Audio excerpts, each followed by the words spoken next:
Right, hey, it's the Genesee County Compassion Club show coming to you from allpointstv.com. What's up, everybody? How you doing today?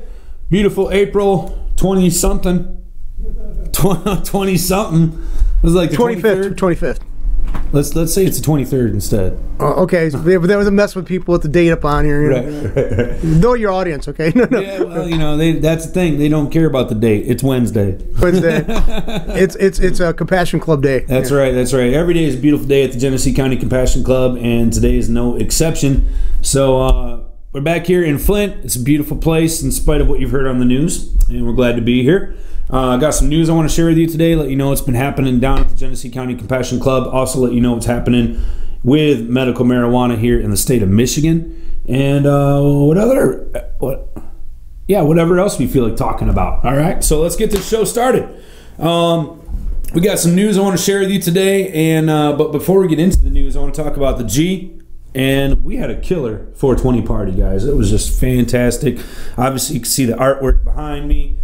Got my t-shirt on to match. Brian Orr at the club there. Man, you did a great job on the designs. Thank you very much. They're one of my favorites of all time. I absolutely love them. And I think we still have some of these t-shirts left. So if you guys want to grab some, check it out at the club. Grab them while you can. They're limited edition. And then once they're gone, they're gone. I know the guys that, those of you that actually attended the 420 party, you got your dog tags as well. Those are also limited edition. We won't be making more of those either. So sport them, swag them, brag them, whatever. All right. Thank you for coming out, man. The 420 party was absolutely phenomenal. We had over 800 people come through the door. And it was just a really, truly spectacular, fun event. No incidents, no issues, of course, but, you know, I got to say thank you for everybody showing up and helping out and making it as wonderful as it was. I mean, the Kool-Aid fountain was incredibly impressive. Thank you very much. I think Mama Penny Money, thank you. Also, we had some awesome food. So I want to say thank you to the G3C staff, kitchen staff. You guys rocked it. The food was absolutely incredible. The beans. Oh man, I'm still thinking about those beans. We had meatballs, pasta salad, fried chicken, and then of course we had B-Dogs come out from Davison, serve us up some hot dogs. It was just absolutely delicious. Thank you very much. I do want to, if I can find it here, go over the winners. Here it is. We had our first ever G3C Tasters Cup at the 420 party. And this is pretty cool. We were just basically going purely on taste and pleasantness of your entry. So we had flowers, concentrates, and edibles all being entered for second and third places. And I wanted to give props to our winners. You guys did a great job. Thank you very much for entering. And let me read out the list here of who won. Okay, so this is the G3C First Ever Tasters Cup. In the category of edibles, third place, we have Brad, Greg, Shelby with their s'mores brownie. I heard they're absolutely delicious. Second place edible was a Miracle Relief Farm with their peanut butter scotch cookie.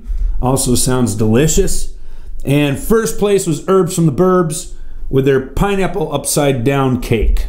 So those are your edible entries, winners. Congratulations to everyone. Congratulations especially to Herbs from the Burbs, first place with your pineapple upside down cake. Doesn't that sound delicious, John? Yeah, I mean, and I'm also curious, when you do this testing, I know like in wine tasting, stuff like that, they rinse their palate, you know, they change. Yeah. Okay, do this thing, how do you do that for that? What we did with this, because we're also looking at the medicinal effects as well, and not just a flavor type of thing, is that we gave our judges a week to sample all of the different forms that they were having. So that way they could, you know, sample it, taste it, see if it was effective, and then have time to, you know, reconstitute themselves and then go about trying the next thing. So give them plenty of time to try these things out. They didn't have to just sit down and try it all at once. And you know, obviously potency is a concern as well. So we wanted to make sure. That's I think that should be, you know, that's interesting to me is how you went about the testing of that, because now I was wondering as soon as you said that, how would you test that? Yeah, it's just impractical to have somebody sit down and say, hey, test out 20 different things and then tell me which one you think is the best. I mean, if you give them some time, then, you know, you might be able to have a little bit better assertion of, you know, what they actually do prefer. But like you said, I mean, the things like your palate can get messed up. Certainly, we're testing things out for the efficacy of the medication. So you need time in between to see how it's going to be effective or not. So, yeah, I mean, that's why we gave them a week to check it out. So, it's a club. We can do what we want. I'm really intrigued by that because, I mean, they obviously probably took notes on what, the reactions were. That's really impressive. I mean, I think that's pretty impressive. We've done this for a number of years now, and so this is sort of our modified best way to do it that we've learned over the years. And I think it worked out pretty good. I think, the entries got a fair judging. You know what I mean? You got judged for real. So, not just a number on a piece of paper. All right, moving on to the next category, concentrates. Third place concentrate, Mark Chase with his sour strawberry kush. Congratulations, Mr. Mark Chase. Second place, Adrian. I'm sorry, I'm probably pronouncing your first name incorrectly, and I do apologize. Adrian Taylor with a lemon 18, second place. So, congratulations, Adrian Taylor. First place to Ashley. In concentrates, Ashley killed it with her headband THCA Crystal. So that was her concentrate, and again, that was THCA Crystal. So we're talking about the pure. So congratulations, Ashley. Nice job. First place in concentrates category. All right, flowers, third place. Flowers, Bridget, killing it with her jelly breath. Jelly breath. Second place, River with headband. And first place, Bridget, again, with Tropicana cookies, the green pheno. So there you go. There's your flowers category. Congratulations to Bridget. Congratulations to all of our winners in each category. Definitely appreciate you competing and putting yourselves out there. It's not always easy to be judged, but you guys are winners. So congratulations. Great job. Thank you. All right. I want to give you guys props on the podcast, let you know we appreciate it, and spread the word around on who's got the goods. So there you go. All right. Other items that we had our Adopt a Highway that just went on Saturday. We had to postpone a week because of weather, but man, we're so glad that we did because Saturday turned out to be a beautiful day. And I want to say thank you very much to each of the volunteers that came out on Saturday, helped us clean up M13. We were fortunate the actual M13 highway sign got knocked down during the winter some point. So we were able to retrieve that and salvage it, and now we've got it as decorations, so you guys will have a reminder of what highway it is we've been cleaning for 10 years. But you guys did a great job. Thank you so much for coming out and helping us out. It was a beautiful day. We had a lot of trash get picked up, and it's amazing how much trash is on the side of the roads. So let it be a reminder, don't throw stuff out the car window, please. All right? It's disgusting, and it's trashy, and there's no need for it. All right. Can you imagine what it'd be like if we didn't have the deposit law for cans and bottles? That's to me that's one thing. But like you go to a city like Toronto, you go to a city like Vancouver, you go to a city where people actually give a shit about their town, really give a shit, and they would never do something like throw their garbage out on the side of the road. Yeah, when I was in Toronto, they would never do that. You would never walk down the sidewalk and flick your cigarette butt down on the sidewalk because it would be the only one there. Yeah, you would never take your fast food wrapper and just chuck it. When I was the only person doing it. There's no garbage on the side of the roads in some of these towns, and it's not a matter of deposit. I mean, those are good things that help people, do the right thing. It's a matter of caring. All right, so you have to care about your environment, about yourself, and it takes just a little iota of effort to actually put your trash in the garbage. When I was in Toronto, I never seen such a clean place. The subways are beautiful. I mean, you can you can almost eat off the floors in the subway stations. I wouldn't do it, but I mean, they're that damn remarkable. Clear. Yeah, when you're used to seeing the Midwest and how we roll, and then you go outside of the area and you see some of these other places like Orlando or like I mentioned Vancouver, Toronto's another one. Folks, I mean, we can do better, and it starts with us, okay? So thank you for those of you that came out and helped clean up the M13 highway. M13 at least looks good, and I know a lot of other highways around Michigan look good as well, thanks to the Adopt a Highway program. So we're glad to be able to participate in that, and hopefully the guys will actually come along and pick our bags up off the side of the highway. By the way, I'll give a prop to the third ward councilman. By the way, I mean people in this area, Santino Guerra, just recently elected, young guy. People dump around here a lot. I live in the third ward. I take pictures of it, send them through Facebook. Within a few days, he has a crew picking that stuff up. Wow. So I mean, hats off to Santino Guerra if you're in the area. Nice. Yeah. So I just want to give props for it's what props to do. That's great because he's done it twice for us over here. So and he just got recently installed like right after the election. 20-some years old. I think he's going to go someplace. You know. Cool. Yeah. What was his name again, John? Santino Guerra. Santino Guerra. Santino. Yep. Yes, the third ward. Yep. Third ward. Awesome. All right. And what else do we have going on? We had our. Well, it hasn't happened yet, but it's going to our soup kitchen. So just a reminder, we got our soup kitchen coming up here. Actually, it's going to be just here in a couple days on Friday, and then starting in May, we're going to be switching up our date for the soup kitchen, and we're going to be going with the third Tuesday of the month. We're serving at lunchtime from 11 to 12:30, so you want to start being over at the soup kitchen about 10:30 in the morning. I know it's earlier, but hopefully it'll allow some of you members to be able to participate, whereas previously on a Friday evening it was not a convenient time for you. Hopefully this will be more convenient for you. So again, this is the third Tuesday of the month. We're switching our soup kitchen day. It is starting in May, and we're going to be serving lunch instead of dinner. So mark your calendars, third Tuesday of the month. And then again, if you can help us serve for our final Friday here this month in April, we definitely would appreciate that as well. It's just 2 days from now, and over at the North End Charities Soup Kitchen. So we definitely could appreciate your help. Thank you for everybody who's been showing up and making that happen throughout the winter. All right. Another announcement I just want to mention real quick. We have softball, club softball team starting up first of May, and I believe our first day of play is Wednesday, a week from today. So get your bats ready, get your gloves oiled, stretch those hamstrings, be ready to go. Okay. All right. Let's talk about some news.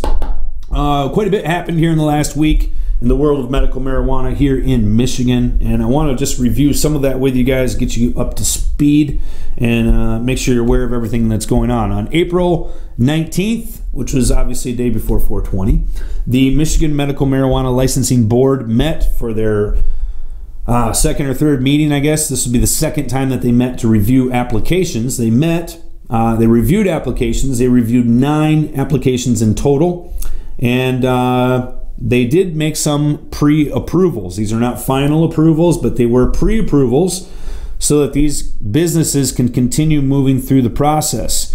Most of the businesses that were pre-approved were located in the Ann Arbor area. They varied between processing and producing type facilities. And there were other licenses reviewed as well, and some of those were denied. So there's a bit of a both ways, if you will, coming from the board. There were definitely numerous areas of concern that were raised by different board members in regards to these applications. One of them specifically dealing with the issue of asset verification. So here we are with these applicants trying to verify their assets, and there were certainly some questions as to where did this money come from, and how is it being used, how was it being used, how was it attained in the first place. And of course, one of the board members, former Sergeant Bailey, pointed out that in his experience, he felt that this was classic money laundering scheme type activity from the bank statements and from the financial statements that they were reviewing. Thankfully, there were other board members on hand, like David Montaigne, who spoke up and said, well, being that you don't allow these businesses to do any type of banking, you're going to see stuff like this, okay? And it's basically, it is money laundering is what he said, and it is because the laws are not accommodating the businesses that they are now looking to approve. Very simply put. However, obviously, Sergeant Bailey felt differently about this issue. When it came time to vote, he voted no. However, in the world of the board there, the majority rules. And so they had 3 votes for yes, 2 votes for no, and these facilities ended up getting approved. Basically, they were 3 different licenses, but really it was pretty much all the same business, all the same owners. Just an example that I wanted to share with you as to some of the things that they're getting into. One of the other people that were actually denied for a license was a gentleman who had a previous criminal history And I do want to point out before getting into the details about this that the application has certain rules to it and what you have to disclose and in the time frame that goes along with that. So right on the application, it states that you cannot have a felony within the last 5 years. Certainly not a felony that would be involved with drugs. Now, obviously, you still have to disclose everything. However, this applicant was denied his application because of a felony that was committed back, I believe, 20 years ago. And there were some other little things that had popped up along the way that were not felonies. One was a misdemeanor, I do believe. But at any rate, I found it interesting that the board denied this application, even though by requirement he would have been approved. So this particular applicant who was denied because of a previous felony, according to the rules, that felony shouldn't really necessarily be counted against that person because it was prior to the 5-year window that the application stated the person had to have. So at any rate, I mean, it is up to the board to make their decisions. They can make their decisions at their will, and the applicant does have the ability to an appeals process. However, it seemed pretty dismal with the rhetoric that was being made by some of the board members in regards to this particular situation. So, very interesting. One of the big things I think that is everybody sort of concerned, and really it is the major issue right now with the licensing board. Licensing board set their own deadline of June 15th. That all of these places that have submitted applications will have to be approved by June 15th, or they will no longer remain in compliance. This is the deadline, again, that the licensing board set themselves. And it is one that they're not going to be able to meet unless some drastic changes occur. Currently, right now, the applications that have been submitted to the department total over, I believe, 400 applications. I believe 200 of those are in the pre-qualification process. So the current board that has reviewed in total now, I believe, just less than 15 applications. And I think the number actually is closer to 12. But obviously, if you've got 400 applications to review and you've only done 12, you've got a ways to go.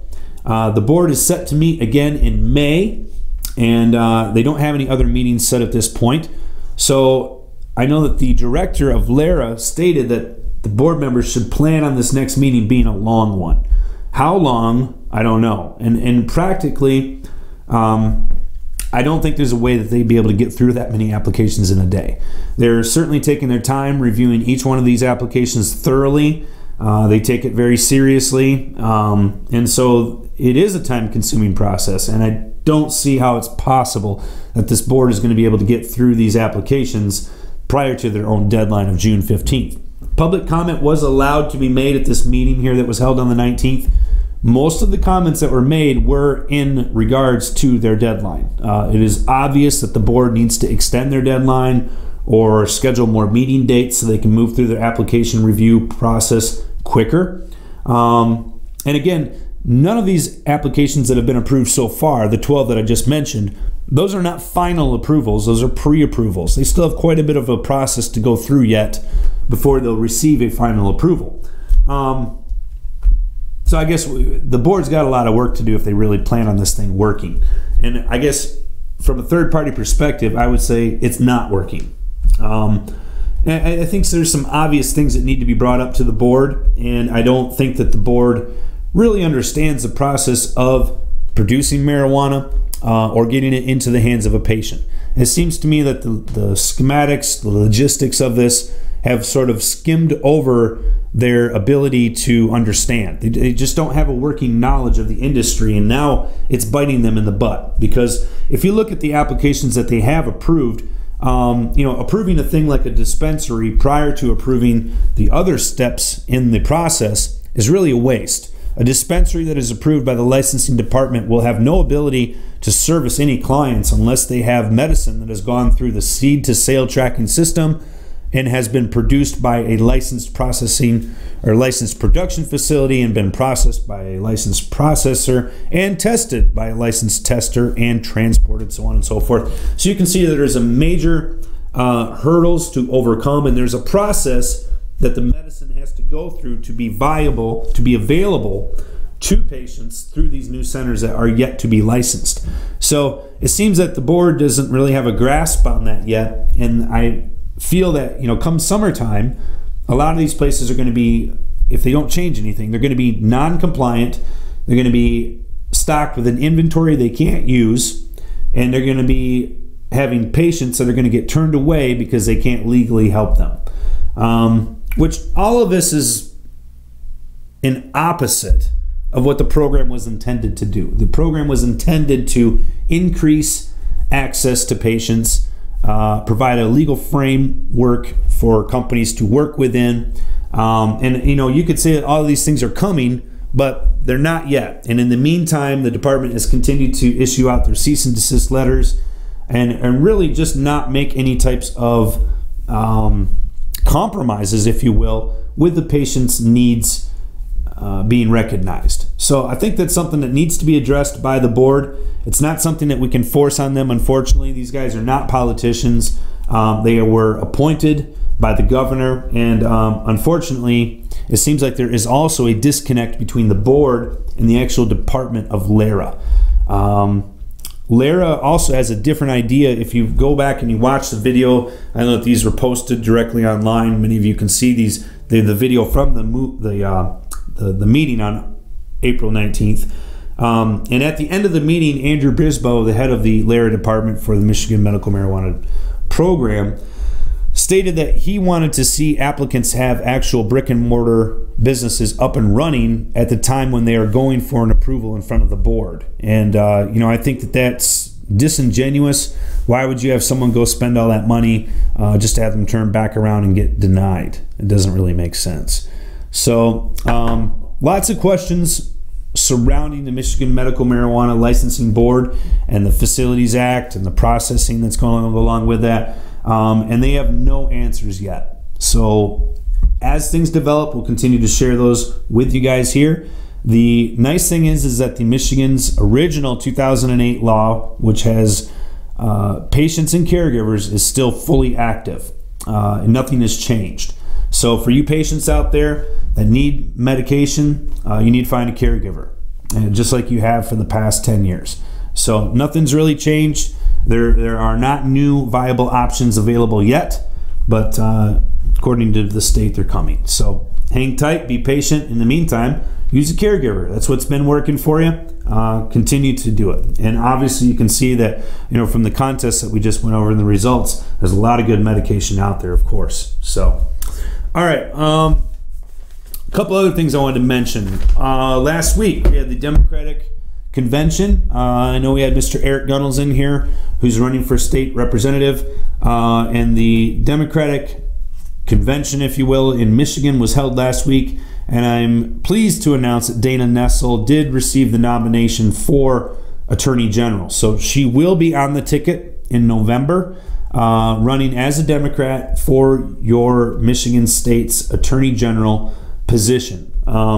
This would be a huge plus for us, a huge plus for people who are concerned about personal rights being more important than what the state wants.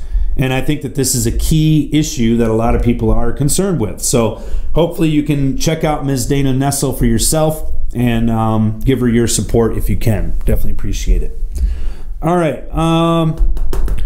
Couple other things I wanted to mention. The CRMLA, the Committee to Regulate Marijuana Like Alcohol, they have collected over 300,000 signatures to put marijuana legalization for adults on the ballot. And it is expected that tomorrow there will be an official press release. The Board of Canvassers, State Board of Canvassers, has certified that they do have enough signatures, and we are expecting an official announcement that it will be on the ballot in November, like I said, as soon as tomorrow. Some of the details on that bill I just want to share with you. What this would do is it would legalize adult recreational marijuana use for those people 21 and over. You'd be allowed to carry up to 2.5 ounces on your person outside of your home. You'd be allowed to have up to 10 ounces of marijuana in your home.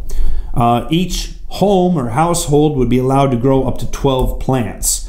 So that's basically it in a nutshell. Obviously, there's more details that would go along with that, but that's pretty much what you're going to be voting on in November. And, you know, I think that's what we want to be aware of as far as the minor details go.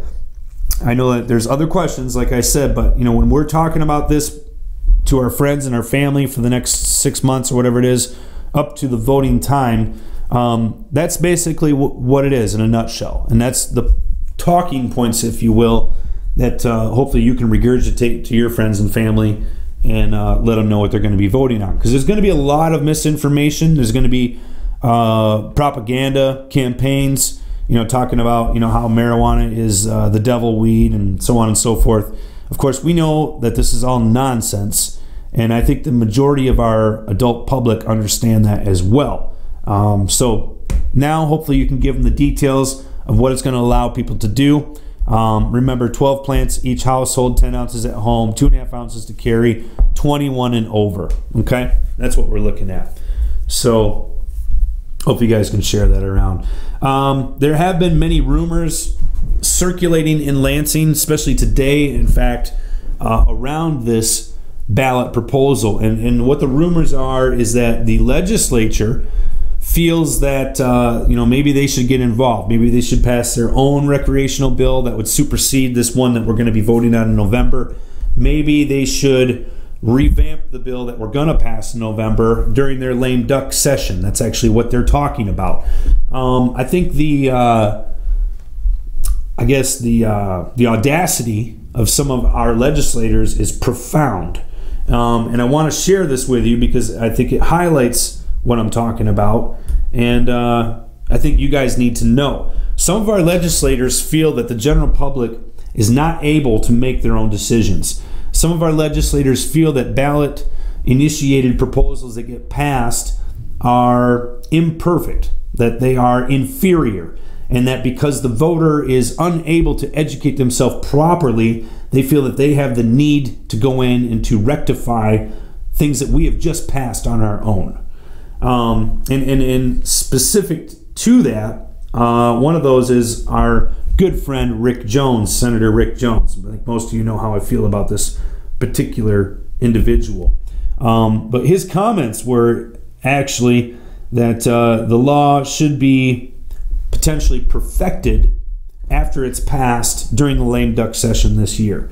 And I think that's ridiculous. Now, other representatives have stepped up and said, I think that's terrible. You know, the fact that the voters just passed a bill or are about to just pass a bill and then you go right behind them and change that is disingenuous to the democratic process and to the faith of people that have, you know, to the faith of us, faith in government. And I think that it's just enraging, if you will, right? To say the least. Let me pull up this story here. I'm trying to find this here for you.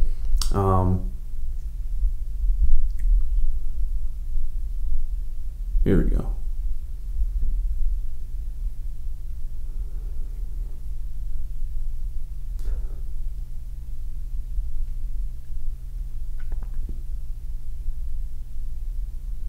Sorry, I was trying to catch this up here. So this would be a Michigan voter-initiated resolution similar to the medical marijuana law. If it goes through, they would need a 3/4 majority to pass it. I'm trying to find the comments here. I'm sorry, but where did it go?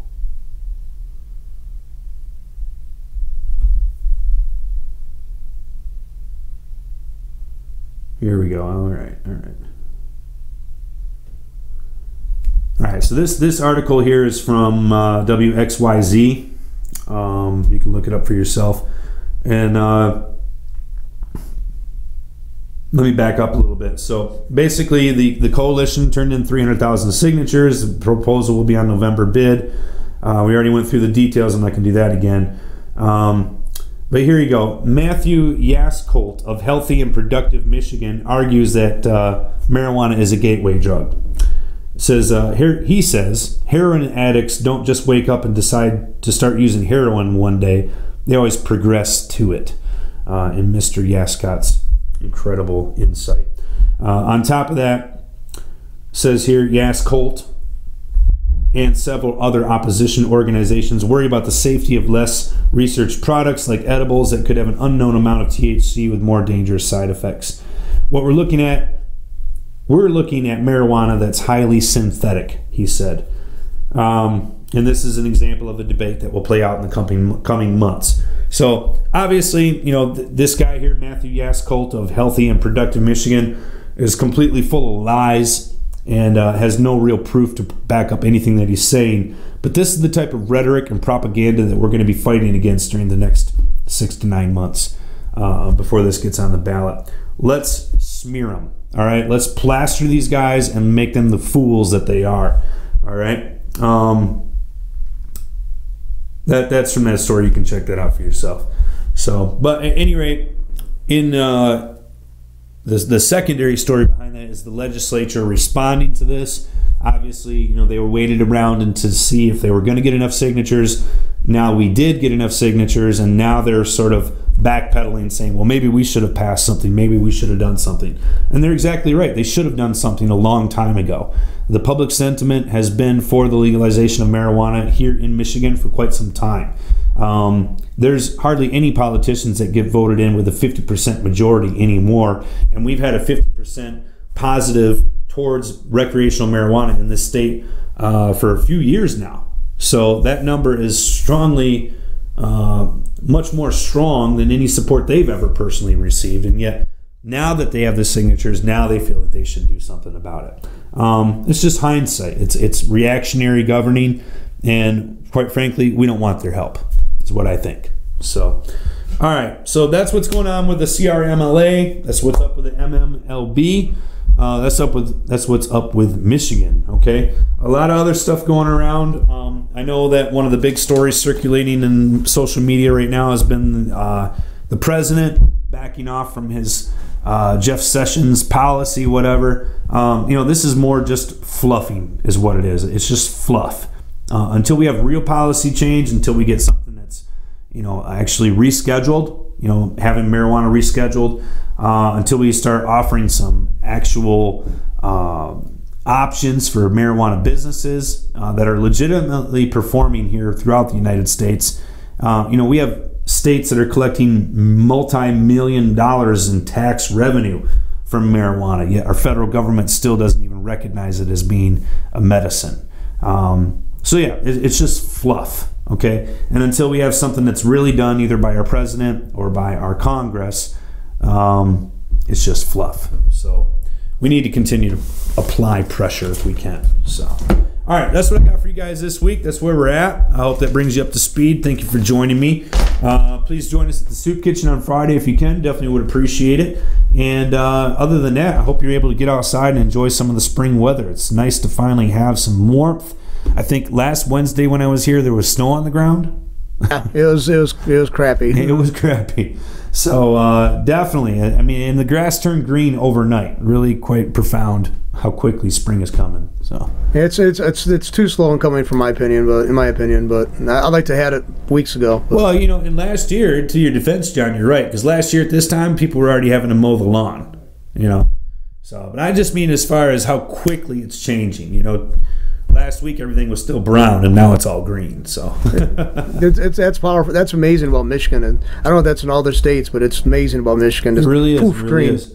So get your seeds planted right now if you're planning on doing an outdoor garden this year, whether that be marijuana or tomatoes, whatever. Now is the time to get that stuff going, and hopefully you have happy gardening. All right. So, all right, guys. Thanks for joining me. Make sure you have a good time down at the G. Come and visit us. Order some food. Play some ping pong. I heard we got a new pinball machine, so you guys can check that out. Lots of fun. I want to say thank you very much to the band that came and played on our 420 party. I believe they're called The Right Time. I know everybody that I talked to really enjoyed them, and I could listen to them play all day. It was just wonderful. So thank you very much to all the people that donated to our auction during the 420 party. Really appreciate all those items. I know some people went home very happy with some of the items they got. Minion.